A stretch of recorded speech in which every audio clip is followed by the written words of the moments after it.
This is the story of Billy Fiske, and this glamorous picture of a young man in RAF uniform is the wonderful full name of William Meade Lindsay Fiske III. And though he's wearing an RAF uniform in 1940, he was born in America to a wealthy family capable of sustaining him through private schools and ultimately to come to university here in England at Cambridge. And it was whilst he was at Cambridge that he first fell in love with Britain. But from a very early age, Billy Fiske was intoxicated with speed and he joined the Olympic team for the United States. Aged only 16, he took part in the 1928 Winter Games as part of the bobsleigh team. And the next Winter Olympics in 32, he captained that team. And here at the RAF Museum, we have his Olympic certificate and cards from both the 28 Olympics and the 1932 Olympics. There isn't a card from the 1936 Olympics because Billy Fiske refused to take part. It was held in Germany. But Fiske had travelled the world. We hold his passports here, and you're going through them, you can see he had had the opportunity to travel extensively, going as far to Egypt, around Europe, but routinely coming back to Britain. And whilst working in Britain, he absolutely came to embrace the culture and the people of this country. He also joined the Auxiliary Air Force as part of 601 Squadron, the Millionaire Squadron, and it was there that he followed his passion for flying and speed. But the most interesting part of his passports are the final stamp, which is in 1940, and it is here at Hendon that he arrived. But he never left again. The final pages of his passport are blank. He gave everything fighting for this country.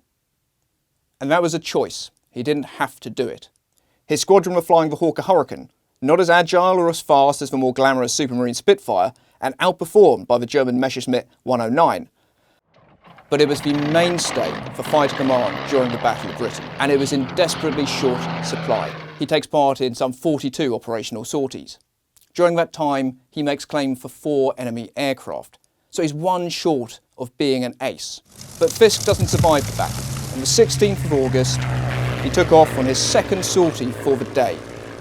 And with his squadron, he attacked a formation of Junkers Ju-87 dive bombers, the Stuka. But Fiske himself received fire from the enemy tail gunner in one of the Ju-87s, and it hit his fuel tank. At that point, Billy Fiske could have bailed out. The RAF needed every single aircraft it could have to win this battle, and Fiske knew it. His squadron were desperately short of aircraft as well, and he resolved to bring his Hurricane home.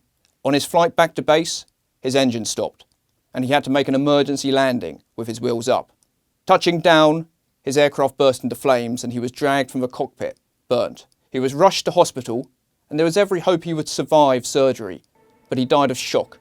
This talented man died on the 17th of August 1940, serving Britain. And the letters that were sent to his wife, Rose Bingham, tell a story about this man, one who was modest and charismatic in equal measure, incredibly popular with his friends, but one who was always thinking of others rather than himself.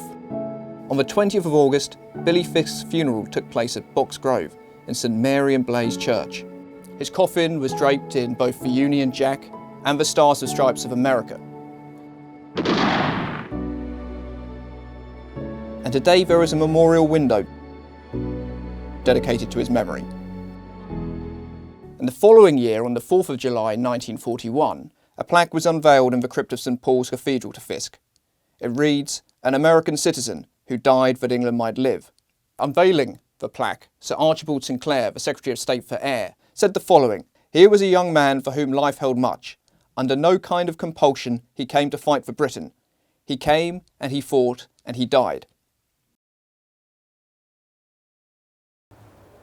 But Billy Fiske is a man who deserves to be remembered. You can find his story here in our Battle of Britain exhibition, along with others who also lost their lives during the battle. Visit the RAF Museum for more amazing stories.